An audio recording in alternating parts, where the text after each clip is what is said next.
আগামী কয়েক সপ্তাহের মধ্যেই কলকাতার একাধিক জায়গায় হিংসাত্মক ঘটনা ঘটতে পারে বলে খবর এসেছে কলকাতা পুলিশের কাছে। তাই পরবর্তী 1.5 মাসের জন্য শহরের একাংশে বড় জমায়েতে নিষেধাজ্ঞা জারি করল কলকাতা পুলিশ। বৃহস্পতিবার বিবৃতি দিয়ে পুলিশ কমিশনার মনোজ বর্মা এই বিষয়টি জানিয়েছেন।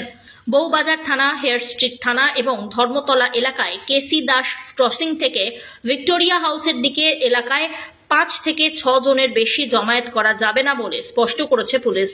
একই সঙ্গে বলা হয়েছে, এই সময়ের মধ্যে কারো হাতে লাঠি বা এই ধরনের কোনো অস্ত্র দেখতে পেলে তার বিরুদ্ধে কড়া ব্যবস্থা নেওয়া হবে। ভারতীয় ন্যায় সংহিতার 163/2 নম্বর ধারা মেনে এই নিষেধাজ্ঞা জারি করেছে পুলিশ। 23 মে থেকে 6 জুন পর্যন্ত জারি থাকবে এই নিয়ম। এই সময়ের মধ্যে কোনো রকমের জনসভা, মিটিং, মিছিল করা যাবে না এই এলাকাগুলিতে, এমনটাই নির্দেশ জারি করেছে কলকাতা পুলিশ। Bureau report.